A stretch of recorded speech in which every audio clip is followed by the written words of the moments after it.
नमस्कार साथियों, मैं मनीष बंसीवाल आप सभी का बहुत बहुत स्वागत करता हूं ऑनलाइन स्टडी ORG के राजस्थान इतिहास की इस क्लासेज में। साथियों, आज की यह क्लास हमारी अंतिम क्लास होगी मारवाड़ के राठौड़ वंश के बारे में। अगर आपने हमारे इससे पहले की क्लासें नहीं देखी हैं तो मैं आपको उनका लिंक डिस्क्रिप्शन में दे रहा हूँ, आप उन्हें वहाँ से अवश्य देख सकते हैं। साथियों देखिए, शुरुआत करते हैं आज के हमारे प्रमुख महाराजा मानसिंह के बारे में डिस्कस करने की। साथियों, हमने पिछले क्लास में अंतिम कड़ी में डिस्कस किया था महाराजा भीम सिंह के बारे में। साथियों, मैंने पूरी जानकारियां आपको पिछली क्लास के माध्यम से उपलब्ध करवा दी थी भीम सिंह के बारे में, और आज हमारे शासक होंगे महाराजा मान सिंह। साथियों, मैंने देखिए यहाँ पर इनके बारे में इसलिए लिखा है क्योंकि आपको पुरानी चीज़ें एक बेहतरीन तरीके से वापस से रिलेट हो जाए और आप अपने नोट्स को बेहतरीन तरीके से पुनः तैयार कर सकें। साथियों, आज की इस क्लास की शुरुआत करने से मैं पहले आपको कहना चाहूँगा कि अगर आप राजस्थान पुलिस भर्ती, राजस्थान रीट भर्ती, राजस्थान पटवारी भर्ती, इन तीनों ही एग्जाम्स में से किसी भी एग्जाम्स की साथियों तैयारी कर रहे हैं तो यह क्लास आप सभी के लिए इन एग्जाम्स को पैटर्न करते हुए तैयार करी गई है। तो प्लीज़ आप इस क्लास को ज्वाइन कीजिए, इस क्लास को लाइक कीजिए, अपने सभी साथियों में इस क्लास को शेयर कीजिए, ताकि साथियों वह आपके जो साथी हैं, आपके जो प्रियजन हैं, वह भी आपके साथ में जुड़ सकें और आप अपने आप को एक तरीके से बेहतरीन जानकारियों के साथ में तैयार कर सकें। साथियों, शुरुआत करते हैं महाराजा मानसिंह के बारे में डिस्कस करने की। तो देखिए साथियों, यह कौन थे, इनके द्वारा कौन से युद्ध लड़े गए थे और कौन कौन से साथियों इनके द्वारा निर्माण कार्य करवाए गए थे, वो सारी जानकारियां हम आज इस क्लास के माध्यम से साथियों आपको उपलब्ध करवाएंगे। तो साथियों, क्लास में बने रहिए और क्लास को अवश्य देखिए। देखिए साथियों, महाराजा मानसिंह हमारे इस क्लास के पहले शासक हैं। इनसे पहले के शासकों के बारे में हमने पूरी डिटेल में एक विस्तृत तौर पर पिछले क्लासों में अध्ययन कर लिया है। साथियों, महाराजा मानसिंह कौन है तो इनके बारे में जानकारियां शुरू करते हैं। देखिए, मैंने यहाँ पर लिखा है कि भाई यह भीम सिंह का उत्तराधिकारी है, यानी कि साथियों यह भीम सिंह के उत्तराधिकारी हैं। उत्तराधिकारी का मतलब होता है साथियों कि भाई एक शासक की मृत्यु के पश्चात में जो अगला शासक बनता है वह उसका उत्तराधिकारी कहलाता है। साथियों, चाहे भले यह पुत्र हो या ना हो। अब देखिए, जानकारियां हमारे लिए साथियों आगे और भी बनती हैं जो कि बहुत ही इंपॉर्टेंट होती है, बहुत ही महत्वपूर्ण बनती हैं। साथियों, एक तरीके से तत्काल के अंतर्गत आयस देवनाथ नाम का एक गुरु हुआ करता था, एक ऋषि हुआ करता था। साथियों, आयस देवनाथ, आप इसे नोट कीजिएगा, एक बेहतरीन जानकारी मैं आपको प्रदान करने जा रहा हूं। तो साथियों, आयस देवनाथ तत्काल के अंतर्गत एक प्रमुख गुरु हुआ करते थे, एक ऋषि हुआ करते थे। उन्होंने साथियों एक तरीके से पहले ही घोषणा कर दी थी कि भाई कुछ समय पश्चात के अंतर्गत महाराजा मान सिंह शासक बनने जा रहे हैं। तो साथियों, इस घोषणा से यानी कि इस भविष्यवाणी से मान सिंह प्रसन्न हुआ और उसने अपने यानी कि आयस देवनाथ को अपना गुरु बनाया। और साथियों, गुरु बनाने के पश्चात में आयस देवनाथ जिस संप्रदाय से थे साथियों, यानी कि साथियों उनका संप्रदाय था नाथ संप्रदाय। तो साथियों, नाथ संप्रदाय का एक मंदिर भी बनवाया जो कि हमारे जोधपुर में स्थित है। तो साथियों, मैंने जानकारियां आपको प्रदान करी हैं। देखिए, मैंने आपके लिए यहाँ पर लिखकर भी रखा है कि भाई नाथ संप्रदाय के आयस देवनाथ को अपना गुरु बनाया तथा नाथ संप्रदाय के बड़े मंदिर यानी कि सबसे बड़े मंदिर महामंदिर का जोधपुर में निर्माण भी करवाया या फिर महामंदिर को जोधपुर में बनवाया। तो साथियों, जानकारियां यहाँ पर कवर हैं कि भाई आयस देवनाथ ने घोषणा करी थी, एक तरीके से भविष्यवाणी करी थी कि भाई भीम सिंह की मृत्यु होने वाली है और महाराजा मान सिंह अगला शासक बनेगा। तो साथियों, इसी घोषणा से प्रसन्न होकर महाराजा मान सिंह ने आयस देवनाथ को अपना गुरु बना लिया। और साथियों, जिस संप्रदाय से थे, साथियों उनका संप्रदाय क्या है तो नाथ संप्रदाय। तो देखिए, नाथ संप्रदाय का सबसे बड़ा मंदिर जो कि महामंदिर साथियों है वह जोधपुर में बनवाया। तो साथियों, जानकारियां हमारे लिए यहाँ पर कवर होती हैं एक तरीके से निर्माण कार्य की और साथियों तत्कालिक धार्मिक स्थिति या फिर एक तरीके से इनकी धार्मिक जानकारियों की। अब देखिए साथियों, बात करेंगे आगे की जानकारियों की। तो देखिए, मैंने यहाँ पर लिखा है कि भाई इन्होंने मेहरानगढ़ दुर्ग में मान प्रकाश पुस्तकालय या फिर मान प्रकाश संग्रहालय का निर्माण भी करवाया गया था। तो देखिए साथियों, मेहरानगढ़ दुर्ग कहाँ पर है तो यह हमें पता है कि भाई यह जोधपुर में स्थित है, चिड़िया टोक या फिर पंचेतिया पहाड़ी पर। साथियों, इसकी नींव रखी गई थी करणी माता या फिर रिद्धि बाई के हाथों से रखी गई थी और राव जोधा के द्वारा साथियों इस दुर्ग का निर्माण करवाया गया था। तो साथियों, उसी दुर्ग के अंतर्गत यानी कि महाराजा मान सिंह ने उसी दुर्ग के अंतर्गत या फिर मेहरानगढ़ दुर्ग के अंतर्गत मान प्रकाश पुस्तकालय का निर्माण भी करवाया।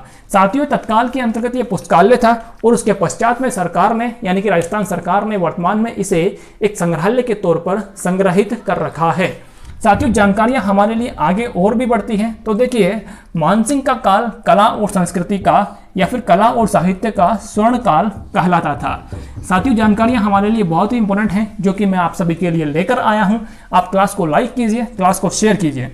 देखिए साथियों, जानकारी हमारे लिए बनती है कि भाई इनका काल जो कला और संस्कृति का साहित्य का स्वर्ण काल था। अब देखिए साथियों, जानकारियां बनती हैं कि भाई इनके दरबारी कवि कौन थे। तो साथियों, राजस्थान के इतिहास में एक प्रसिद्ध दरबारी कवि रहे हैं या फिर एक कवि रहे हैं बांकीदास। साथियों, बांकीदास श्री ख्यात जो कि बहुत ही प्रमुख है और बहुत ही फेमस है, उनके बारे में हम यहाँ पर जानकारी लेते हैं। तो देखिए, बांकीदास एक तरीके से मानसिंह का दरबारी कवि हुआ करता था और साथियों बांकीदास को मारवाड़ का बीरबल भी कहा जाता है। साथियों, बांकीदास ने कौन सी रचनाएं करी थी? तो बांकीदास ने रचनाएं करी थी बांकीदास श्री ख्यात, और साथियों दूसरी रचना इनकी जो प्रमुख बनती है मनजोस मंडन साथियों, जो कि इनकी दूसरी प्रमुख रचना है, जो कि रचना भी करी गई थी। तो आप दोनों चीज़ों को साथियों नोट कीजिए, दोनों चीज़ें बहुत ही इंपॉर्टेंट हैं जो कि मैंने आपको प्रदान करी हैं।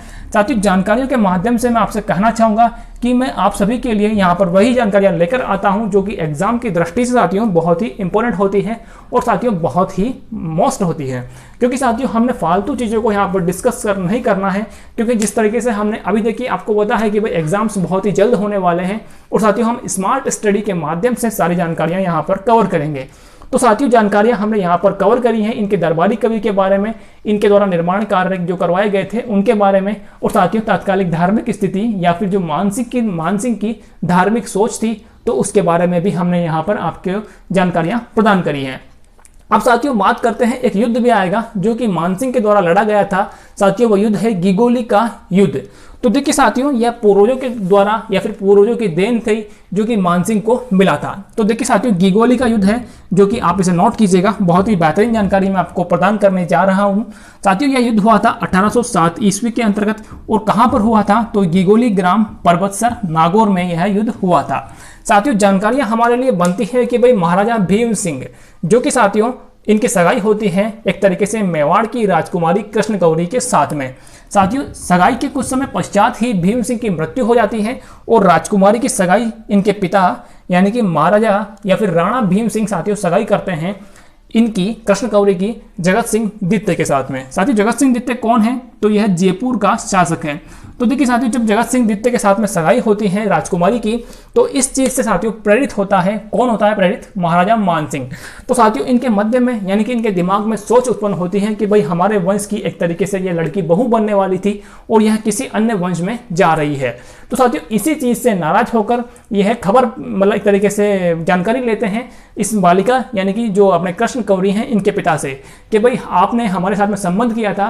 तो साथियों इसके पिता कहते हैं कि भाई आपका जो बड़ा भाई था जो कि अब तो मृत्यु को प्राप्त हो चुका है, तो अब संबंध रखने से कोई मतलब नहीं है। तो साथियों इसी चीज से ये नाराज होते हैं और यह आक्रमण करते हैं जगत सिंह द्वितीय के ऊपर कि भाई एक तरीके से वह तो नहीं मान रहा है, तो आप तो मेरी बात को मानिए कि भाई जो कृष्ण कुमारी है यह हमारे घर की बहू बनने वाली थी और यह हमारे परिवार की लाज है, हमारे परिवार की इज्जत है। तो साथियों जगत सिंह भी इस चीज को नहीं मानता है, वह भी कहता है कि भाई तुम्हारे भाई की ही मृत्यु हो चुकी है, तो अब तुम्हारा कृष्ण गौरी पर कोई भी अधिकार नहीं है। तो साथियों इसी चीज की यानी कि इसी घटनाक्रम के मध्य में वार्तालाप होते होते और बात पहुंचती है गिगोली के युद्ध तक। तो साथियों 1807 ईस्वी के अंतर्गत गिगोली का युद्ध होता है जो कि गिगोली ग्राम परबतसर नागौर में होता है। और साथियों किन किन के मध्य में होता है? तो मैंने यहाँ पर लिखा है कि भाई यह महाराजा मानसिंह जो कि साथियों एक तरीके से मारवाड़ का शासक है, और साथियों वर्सेज मैंने लिखा है जगत सिंह द्वितीय जो कि साथियों उदयपुर का शासक है। तो साथियों इन दोनों के मध्य में युद्ध होता है, बहुत ही घमासान साथियों ये युद्ध होता है। और इस युद्ध के साथियों जब यह युद्ध चल रहा था तो इसी युद्ध के दौरान यानी कि कृष्ण गौरी के पिता, साथियों पिता का नाम मैंने आपको बताया है राणा भीम सिंह। तो देखिए राणा भीम सिंह ने अपनी पुत्री कृष्ण गौरी को एक तरीके से जहर देकर उसे मार डाला। साथियों मार डालने का मतलब भी यहाँ पर यह निकलता है कि भाई इन्होंने लोक लाज के वश से अपने पिता की जो द्वारा जहर दिया गया था उसे स्वीकार कर लिया था, क्योंकि एक तरीके से इसके पश्चात में कृष्ण गौरी का विवाह किससे होता या फिर किसी से भी नहीं होता। तो साथियों इससे अच्छा है कि भाई दोनों से विवाह ना करते हुए यह एक तरीके से मृत्यु को प्राप्त हो जाए और साथियों वह पूरा युद्ध रुक जाए। तो साथियों ऐसी स्थितियां उत्पन्न करी गई थी कृष्ण गौरी के पिता राणा भीम सिंह के द्वारा, जो कि उसे जहर देकर मार डालते हैं। साथियों इस युद्ध की बात करते हैं तो देखिए इस युद्ध में जगत सिंह की विजय होती है। तो साथियों जगत सिंह कौन है? तो यह जयपुर का शासक है, इसकी विजय होती है। अब साथियों जानकारियां हमारे लिए इस युद्ध के पश्चात में और बनती है। तो साथियों यहाँ पर यह युद्ध कंप्लीट होता है कि भाई इस युद्ध में जगत सिंह की विजय हो चुकी है और राजकुमारी कृष्ण कंवरी की मृत्यु हो चुकी है। अब साथियों दोनों तरफ ही ना तो बाज रही ना बांसुरी बजेगी, तो साथियों ऐसी स्थिति उत्पन्न होती है और दोनों पक्ष अपने आप चुपचाप अपने अपने रास्तों में लौट जाते हैं। साथियों जानकारियां हमारे लिए इस वंश से यानी कि महाराजा मानसिंह के काल से आगे की बनती है। तो देखिए साथियों मैंने यहाँ पर लिखा है कि भाई 1818 ईस्वी में मराठों व मुस्लिम सरदार आमिर खां पिंडारी से परेशान होकर कंपनी से संधि कर ली। तो साथियों आप कह सकते हैं कि भाई महाराजा मानसिंह के द्वारा 1818 ईस्वी में मराठा आक्रमण और साथियों एक मुस्लिम सरदार था आमिर खां पिंडारी, इससे साथियों परेशान होकर कंपनी से इसने संधि कर ली कि भाई कंपनी के हाथों साथियों अपनी सुरक्षा को सुनिश्चित कर लिया था कि भाई अब कंपनी आगे से 1818 के पश्चात में पूरे राज्य की सुरक्षा का जिम्मा कंपनी को इसने सौंप दिया था।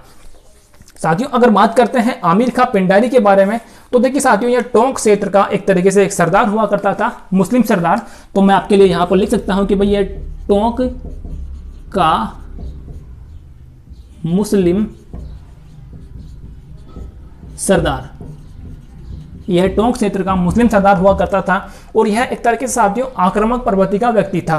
कोई भी इसे एक तरीके से पैसा देकर अपने पास में कर सकता था। साथियों इसे पैसा चाहिए था और यह जिससे भी पहले पैसा पा लेता था, जिससे भी यह धन पहले पा लेता था, उसके साथ में होकर साथियों बहुत ही खतरनाक तरीके से, भयंकर तरीके से उसके पक्ष में जो भी वह कार्य कहता वह करने को तैयार होता था। साथियों बात करते हैं वापस से गिगोली के युद्ध की, तो देखिए जगत सिंह द्वितीय ने एक तरीके से इसका साथ लिया था अब आमिर खां पिंडारी का। साथियों इसी चीज को देखते हुए एक तरीके से इनका पलड़ा भारी होता है और साथियों इस युद्ध में पराजय होती है महाराजा मानसिंह की। तो साथियों इस प्रकार से मैंने आपको जानकारियां प्रदान करी हैं अपने मारवाड़ राठौड़ वंश के महाराजा मानसिंह के बारे में।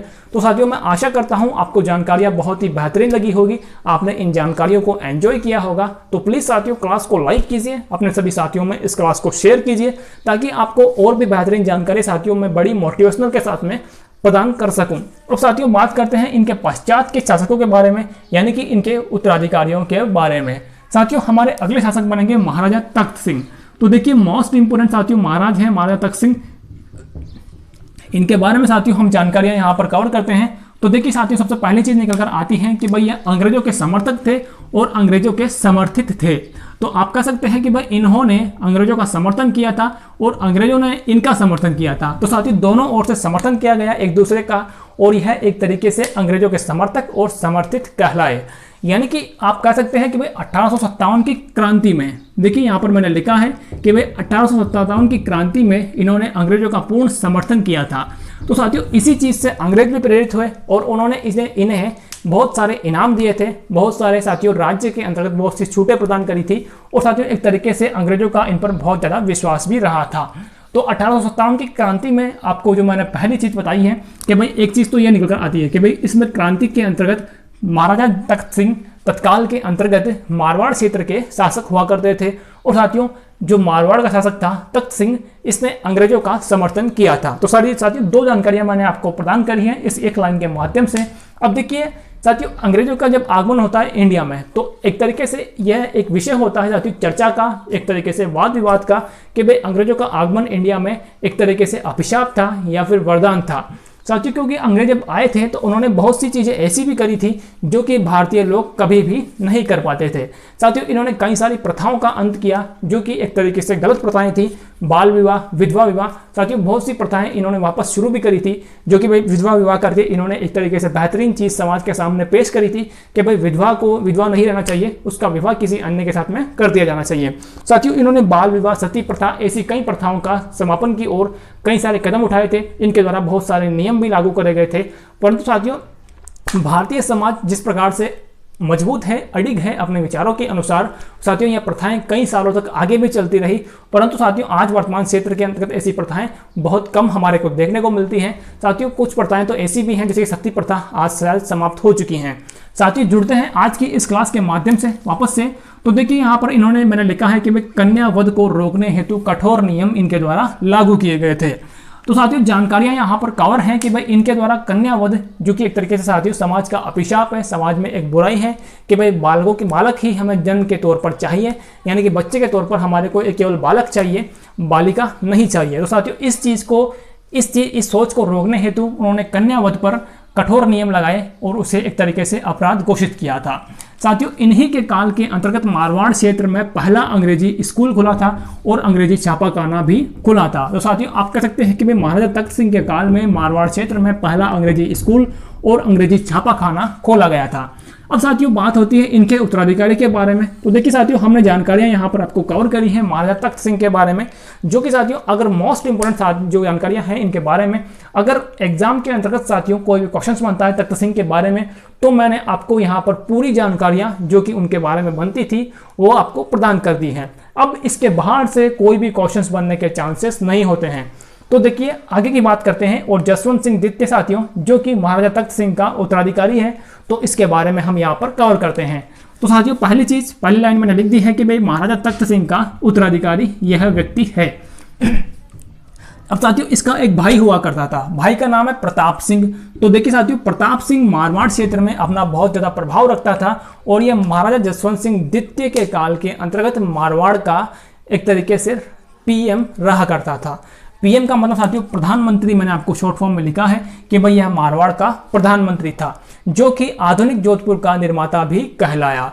तो साथियों, एग्जाम्स में कई बार बनता है कि भाई आधुनिक जोधपुर का निर्माता कौन है, तो आप कह सकते हैं कि भाई महाराजा जसवंत सिंह का भाई जो कि मारवाड़ का प्रधानमंत्री हुआ करता था साथियों, उसका नाम है प्रताप सिंह, आधुनिक मारवाड़ या फिर आधुनिक जोधपुर का निर्माता था।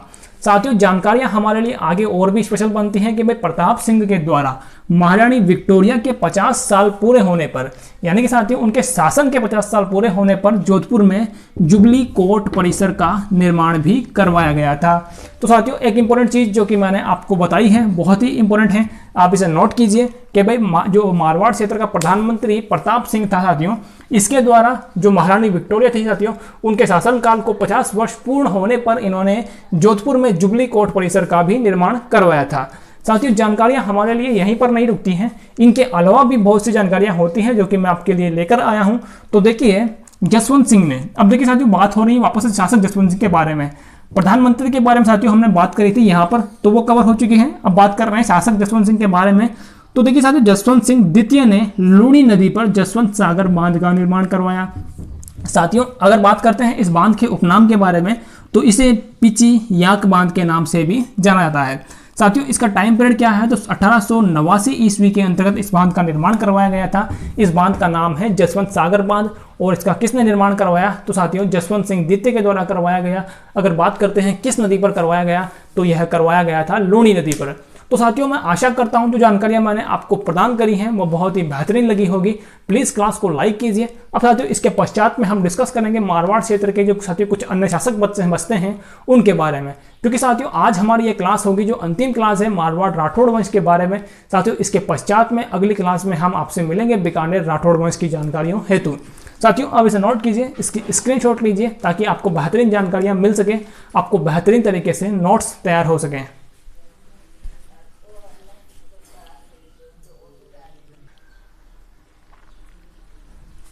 तो आइए साथियों और आगे की ओर बढ़ते हैं और अब बात करते हैं जसवंत सिंह के उत्तराधिकारियों के बारे में।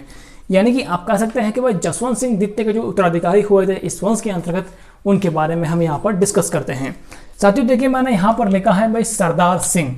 तो देखिए साथियों, एक इंपॉर्टेंट व्यक्ति सरदार सिंह है, और इनका व्यक्तित्व क्या है, यह कौन है, तो इनके बारे में परिचय में मैं आपको बताता हूँ कि भाई ये जसवंत सिंह द्वितीय का उत्तराधिकारी है। तो साथियों, एक चीज़ हमारे लिए यहाँ पर कवर होती है, एकदम फैक्चुअल चीज़ें मैं आपको बता रहा हूँ कि भाई ये जसवंत सिंह के उत्तराधिकारी हैं, जसवंत सिंह द्वितीय के। साथियों, प्रथम भी इस वंश में आए थे जो कि बहुत ही प्रतापी शासक थे, उनके बारे में हमने पूरी डिटेल में डिस्कस किया है साथियों। अब देखिए, जसवंत सिंह द्वितीय का यह उत्तराधिकारी है। इनके काल में जोधपुर को पोलो का घर कहा गया। साथियों देखिए, जोधपुर को पोलो का घर कहा जाने का मतलब क्या है, तो पोलो खेल इस समय जोधपुर में बहुत ज़्यादा चर्चा में था, बहुत ज़्यादा चरम पर था। साथियों, एक तरीके से सरदार सिंह जोधपुर में पोलो खेल को बहुत ज़्यादा प्राथमिकता दे रहे थे, या फिर यूँ कह सकते हैं कि भाई पोलो खेल का वर्चस्व इस समय जोधपुर क्षेत्र में बहुत ज़्यादा फैल चुका था। साथियों, इसी के काल में, यानी कि सरदार सिंह के काल में, सरदार सिंह के द्वारा जोधपुर लाइन्स का गठन भी किया गया था। तो साथियों, आप कह सकते हैं कि भाई जोधपुर लाइन्स का गठन कब किया गया, तो आप कह सकते हैं कि भाई यह जोधपुर के अंतर्गत सरदार सिंह के काल में किया गया था। साथियों यह एक संस्था है जो कि एक प्रकार से पोलो खेल को खेलती है। साथियों एक तरीके से आप कह सकते हैं कि भाई यह पोलो खेल के लिए एक टीम का गठन किया गया था। साथियों किसने किया था? तो यह सरदार सिंह के द्वारा किया गया था। साथियों जानकारियां हमारे लिए आगे और बनती हैं जो कि मोस्ट इंपोर्टेंट होती है। देखिए यहाँ पर एक तरीके से एक अकाल का मैंने जिक्र किया है साथियों, ये 1889 ईस्वी में पड़ने वाला अकाल है, छपनिया अकाल। तो देखिए साथियों ये बहुत ही खतरनाक अकाल है और तत्काल के अंतर्गत इस ये अकाल साथियों 1889 ईस्वी के अंतर्गत पड़ा था पूरे राजस्थान में, पूरे मध्य प्रदेश क्षेत्र में, या फिर आप कह सकते हैं कि भैया इसका प्रभाव पंजाब हरियाणा क्षेत्रों तक भी देखा गया था। साथियों कहा जाता है कि भाई इस काल के समय के अंतर्गत पूरे राजस्थान, पूरे मध्य प्रदेश, पंजाब हरियाणा क्षेत्रों तक एक बूंद भी पानी की बरसात नहीं हुई थी। साथियों सारे के सारे जलाशय सूख चुके थे, नदियां तालाब पूरी तरीके से सूख चुके थे, जानवरों का चारा नहीं बचा था और पशु पक्षी एक तरीके से पलायन कर रहे थे, मारे जा रहे थे। और साथियों इसी बीच में मानव जाति भी बहुत ज़्यादा चिंतित थी, बहुत ज़्यादा परेशान थी। तो साथियों जानकारियां हमारे लिए आगे और बनेगी जो कि मोस्ट इंपोर्टेंट होती हैं। देखिए साथियों ये काल है, यहाँ पर मैंने अकाल का जिक्र किया है। साथियों इसी अकाल को प्रभावित होते हुए, इसी काल से सीख लेते हुए 1929-39 के मध्य में एक तरीके से एक दुर्ग का निर्माण करवाया जाएगा जो कि अकाल राहत कार्य के तहत ही होगा। तो साथियों एक जानकारी मैंने आपको प्रदान करी है कि भाई छपनिया काल कब पड़ा था, तो यह पड़ा था 1889 ईस्वी के अंतर्गत पड़ा था। और साथियों एक जानकारी हमारे लिए आपको बतानी होगी कि यह विक्रम संवत 1956 में पड़ने के कारण इसका नाम पड़ता है छपनिया अकाल। तो साथियों आप लिख सकते हैं कि भाई विक्रम संवत 1956 में पड़ने के कारण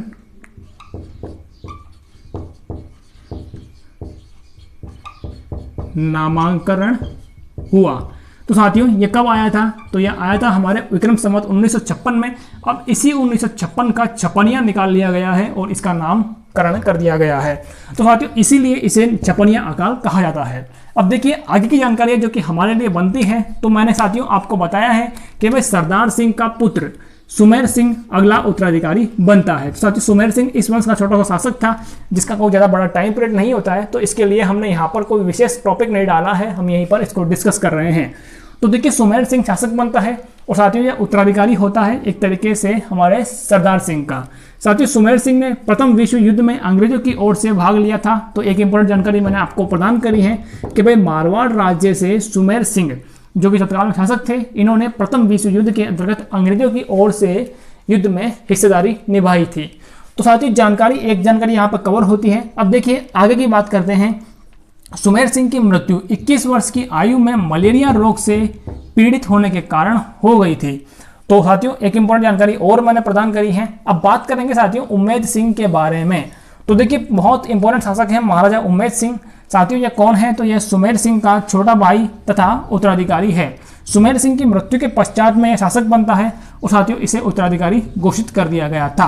अब देखिए जानकारियां हमारे लिए बनती हैं कि भाई इन्होंने 1929-39 से मध्य 1929 से लेकर 39 के मध्य में चीतर पैलेस। साथियों चीतर पैलेस क्या है? तो यह हमारा उम्मेद भवन पैलेस है। अब देखिए चीतर पैलेस इसका किस प्रकार से नाम पड़ता है? तो साथियों आप कह सकते हैं कि भाई ये चीतर पहाड़ी पर बना होने के कारण इसका नाम चीतर पैलेस पड़ा था।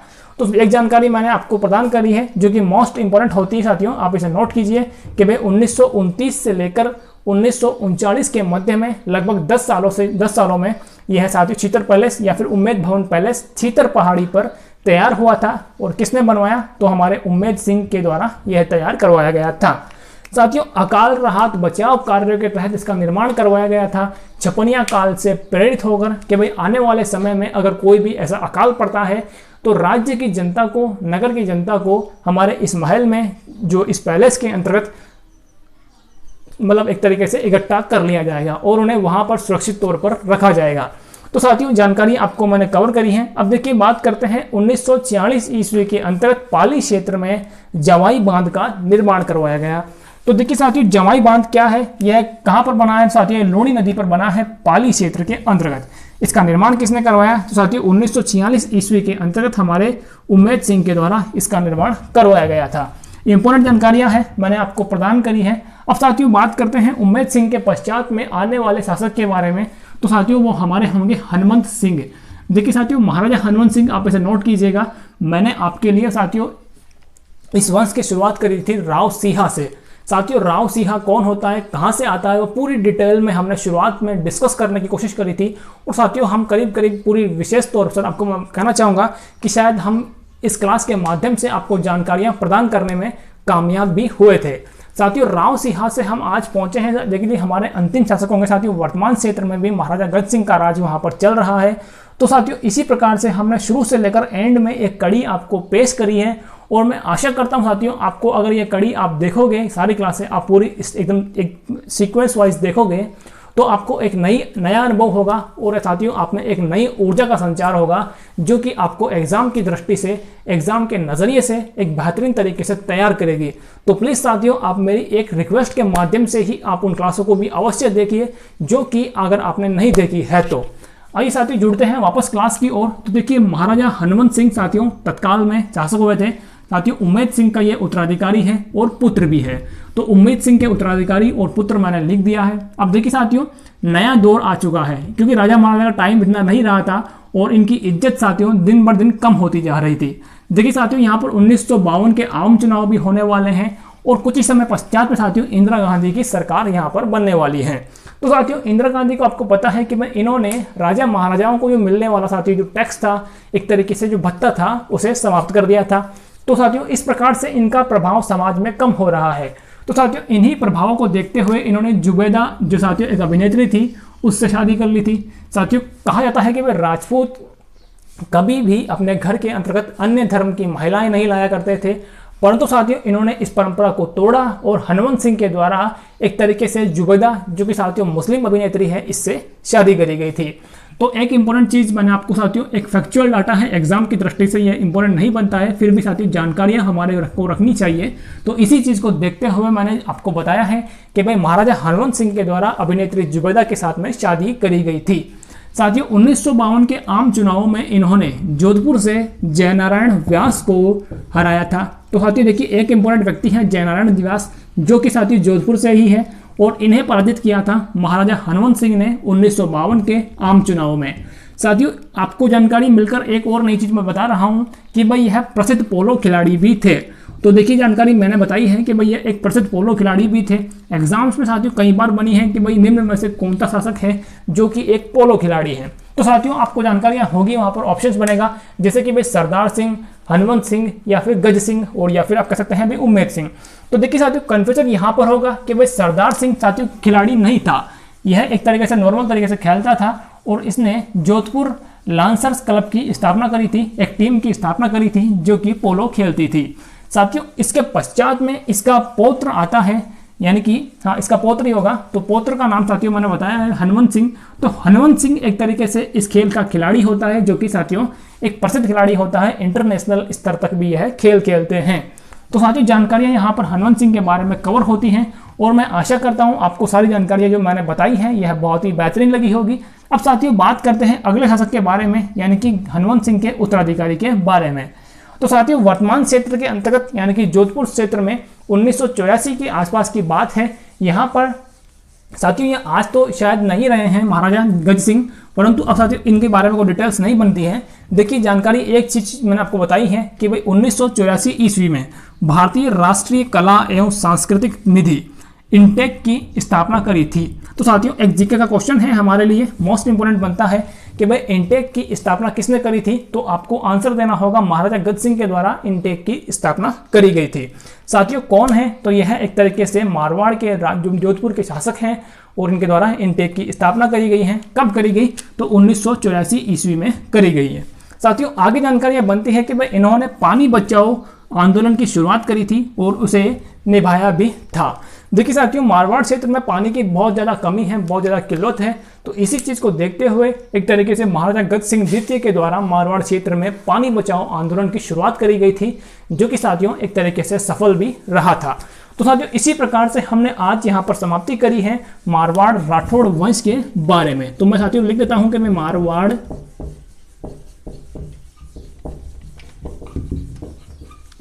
राठौड़ वंश समाप्त।